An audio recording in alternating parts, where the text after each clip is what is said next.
We think a lot in our lives about how to do the things we have to do and even why we're doing the things we're doing, but we don't often give enough thought to when we should do them. But that's why we have Dan Pink joining us on the phone. His book, When: The Scientific Secrets of Perfect Timing, just coming out in paperback. Dan, thanks for being with us. Thanks for having me, Dana. Again, I should say, because we had you on at our old station when the hardcover came out, and so I just love the book so much. I felt like this was a great opportunity to have you on over here now that we're at WGST. Great. Yeah, so for people who haven't been giving a lot of, I think for most people, when is sort of like feels like now, feels like a good time. Yeah. So is there really science behind it? There's a huge amount of science behind it. And what's interesting about the science is that it's across many, many different fields. So it's economics, it's psychology, it's anthropology, it's molecular biology. There's a whole field of chronobiology. That's one reason that it's hard to get our arms around it all. But what I've tried to do is look at about 700 of these studies and piece together the evidence-based ways, not the intuitive ways or the guesses, but the evidence-based ways to make better, smarter decisions about when to do things. So let's talk about it as it relates to, let's say, a job, changing jobs, going into a new career. How do you tap into the science for a simple decision I guess that's not a simple decision, but for a decision like that? Yeah.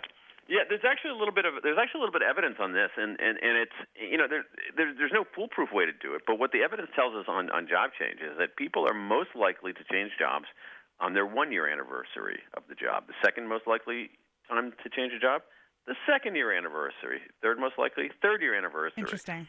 So what's helpful is to think, if you think about switching your job, think about how you're going to feel about that job at your next anniversary of that job. And another way to think about it is this: the ideal job is both under our control and challenging. So think about a job that is challenging but where we have no control. We burn out. Or think about a job that is under our control but isn't challenging. We're bored. So jobs that are challenging and under our control are the ideal ones. If you find that your job isn't giving you both challenge and control, and you're going to feel that way at your 1-year anniversary, maybe it's time to start looking, or your next anniversary, maybe it's time to start looking now. So I think that's a really interesting point, that we wait for these major sort of moments, the anniversary moments, to really even think about making change in general. And I think that's actually one of the reasons I was sort of excited about having you on in January, because we've been doing these sort of New Year, New You segments all month long. And this is a time of year when people do start to try to make changes in their lives. Everybody goes on a diet in January. We all know that, right? Is it the right time? Sure. It's a good time. It's a good time. All dates are not created equal. And what we know from some very interesting research from the University of Pennsylvania is that some dates are what these researchers call fresh start dates. And what we do with these fresh start dates is we open up a fresh ledger on ourselves. We say, okay, old me, ate too many desserts, but new me, reborn on this day, is going to behave differently. And what the research shows is that we're more likely to start new behavior and therefore have a fighting chance of sustaining it on some of these fresh start dates. So the ultimate fresh start date, obviously, is New Year's Day. But there are other fresh start dates, too. So this is why if you want to, say, start a diet, you're better off starting it on a Monday rather than on a Thursday, or on the 1st of the month rather than the 13th of the month, or even personal milestones. So the day after your wedding anniversary rather than 3 days before your wedding anniversary. Yeah. And those dates actually matter. And in your New Year's resolutions, I think, get a bad rap because we always say, people don't keep half their resolutions. To me, it's like, whoa, wait a second. Are you saying they actually do keep the other half?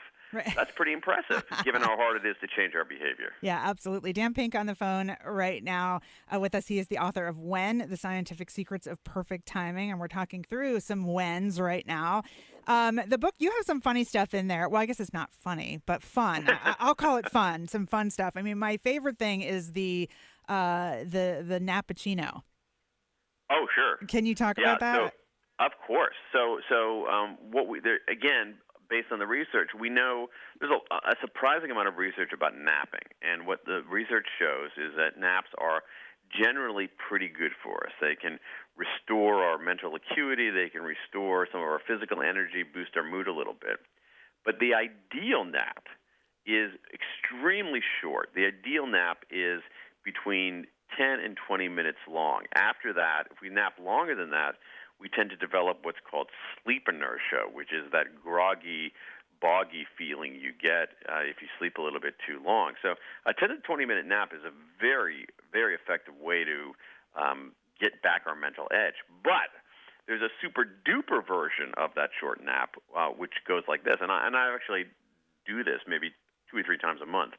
I will sit in a comfortable chair in my office. I will put on some noise-canceling headphones, and I will immediately gulp down a large cup of coffee. Just plunk ice cubes in it, gulp down the cup of coffee.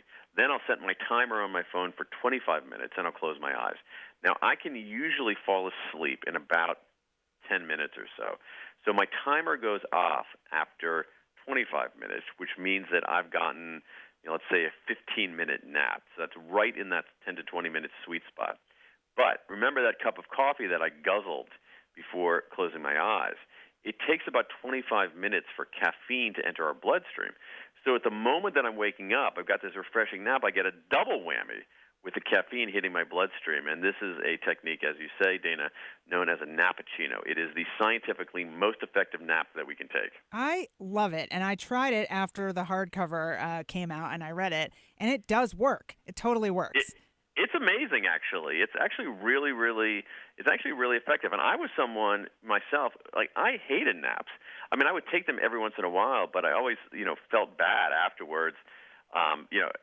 Felt groggy, right. Felt a little ashamed of myself. And but science can point us in a more promising direction. And there's a lot of research on naps, even this kind of nap among air traffic controllers, among law enforcement officials, military, even pro athletes. Listen, we're almost out of time, but I have to ask you one more question before I let you go, since it is January and a lot of people have restarted their exercise programs. Why is singing in time with other people good for you while you exercise? Choral singing in a choir is as good for you as exercise. Choral singing, not just singing on our own, that doesn't do you much good. I get it. Doesn't do anybody any good. But singing in a group is extraordinarily good for us. It boosts our mood. It's a prophylactic against depression. But even more amazingly, it raises our pain threshold. It improves our immune response. There is something about synchronizing with other people, but especially synchronizing our voices with other people, that is extraordinary. It improves our physical health. It improves our mental health. It even makes us more likely to do good deeds. So if any of your listeners are still thinking about what their New Year's resolution ought to be, I mean, seriously, try joining a choir. It is as good for you as regular exercise or regular meditation. That is so cool. I had no idea. And so what if you can't sing, though? Is that bad? You know what? The other voice will drown you out. Okay, perfect. Perfect. I love the book, Dan. Thank you so much for spending a few minutes chatting with us about it. Again, the book is called When: The Scientific Secrets of Perfect Timing. It's by Daniel H. Pink, and we will post a link to it in our show notes page at Dana.